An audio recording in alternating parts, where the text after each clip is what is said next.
All right, so I've been reading the comment sections of these 49ers updates, and one of the primary complaints has been not enough food. For that reason, we flew to France. This is Lyon, and there's plenty of food here to discuss as we talk about the 49ers. And of course, we have to talk about the 49ers cornerback situation and how Deommodore Lenoir's arrest might impact what's moving forward. Because I already see a ton of overreactions, people saying the 49ers are going to need to sign another cornerback. They're going to have to do all this and all that with the roster. We don't even know the precise details of Deommodore Lenoir's situation. I think I've reported the most important one, that he's only been charged with a misdemeanor, and the court date is not happening until July 25th, which is 3 days after 49ers training camp starts. But we can look at the state of the 49ers roster at the cornerback position. We're here in Lyon, France, where there's a little mini train running behind me.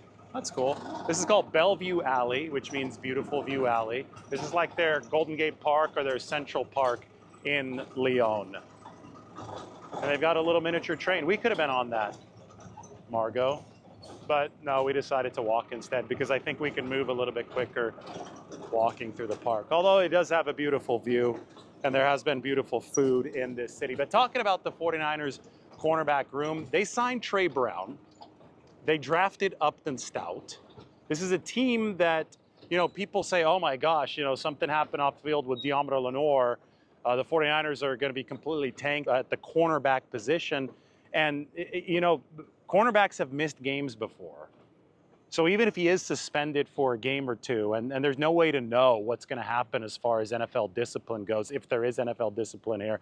But even if that happens, it's not like it's the end of the world for the 49ers. So these knee-jerk reactions like, oh, something happened and the 49ers are going to have to make some kind of splashy move to make up for it, they really just don't fit. And I think they're the result of people trying to pass the boredom of this dead period of the offseason. We were saying that the 49ers didn't have a lot of drama going this offseason. Sure, this might spice it up a little bit, but I think that people are also making this situation a little bit more dramatic than it actually is. As a reminder, we only know some very baseline facts in the Lenor case. He was arrested at 5:30. He wasn't booked into jail until 9:40, so obviously there was a lot of time between those two events. The charge is a misdemeanor, and he was released at 1:18 a.m. later that night without needing bail on his own recognizance. So I think all of those things are important clues when we are gauging whether or not there's going to be NFL discipline or if that NFL discipline is going to be serious in the future. So anyway, the 49ers signed Trey Brown, former Seattle Seahawks cornerback. He was actually the top graded press cover corner 2 seasons ago in the entire NFL.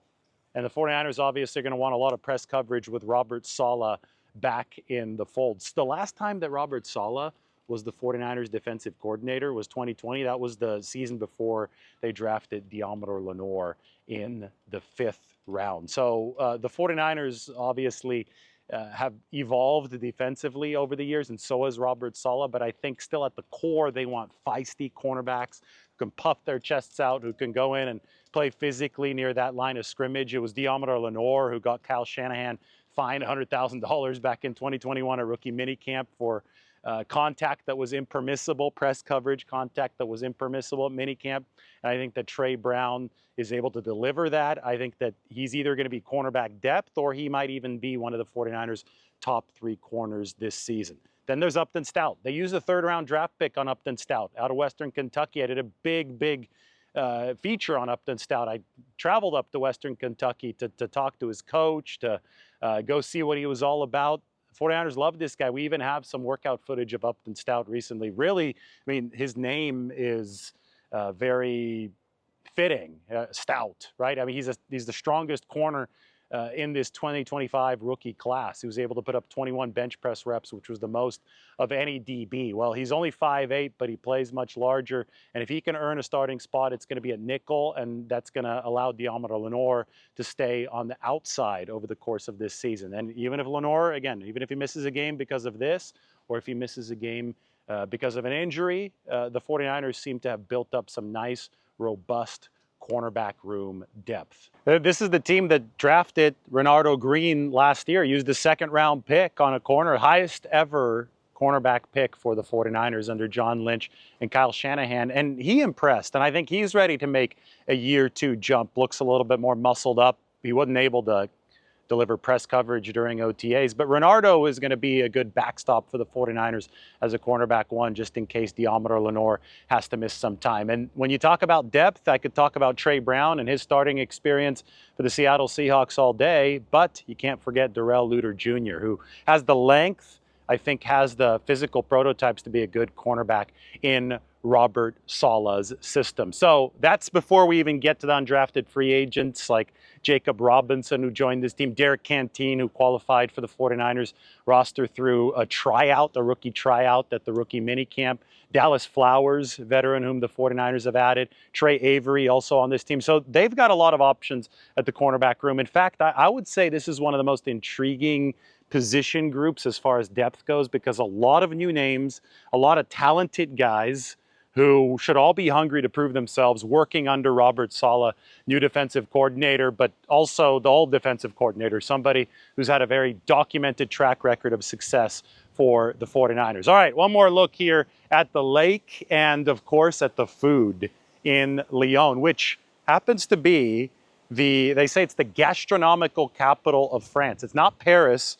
It's this beautiful city of Lyon where you could eat a little fancier, more traditional French food, but you know, even cheaper French food has foie gras when you come to France. That might be more of a delicacy in the United States, but we had ourselves a nice meal that included some lobster. Then we had the French version of sandwiches, tartines. They're open-faced sandwiches, and they didn't look at us crazy. I thought they would when we ordered 3 for 2 people, but the guy said, no, that's the perfect amount if you guys are gonna split. One of the tartines had actual foie gras, which is that duck liver on it. The other one was tartine with some truffle. It was a croque monsieur. I love croque madames. That means that they have an egg on top. The monsieur is the French ham, the cheese, the Gruyere, plus truffle on this particular one. So that was a really good tartine. You know, I'm working on, and this has been a long delayed project, my best sandwiches of San Francisco video. Well, this is just, we came to France just to hype it up. And then there was a tartine that seemed to have real Italian influence. Tomato, burrata, ham, pesto, sprinkled with onions and drizzled in balsamic. Of course, the burrata is what gave us some of those Italian vibes. No Gruyere cheese on this one. So we had all 3 at the same table, and it was, to be honest, quite the perfect lunch. And then I noticed that right next to it, there was a street called the Street of Little David. So it was named after me, although I think I've grown a little bit since they named that street after me. That's right in the middle of Lyon. You could climb up to the viewpoint. That's where this video started. The basilica looking down on the city. Absolutely gorgeous stuff on a hot day here in Lyon. That's why you have to cool off in the pool. Big time swimming culture at the pool, not at the beach, because this is a city that is landlocked. Known for its food. Most people would think that Paris is the food capital of this country in France, but it is actually Lyon, the gastronomical capital, a place where we come when you guys complain in the comment section that we haven't put up enough food on our travels.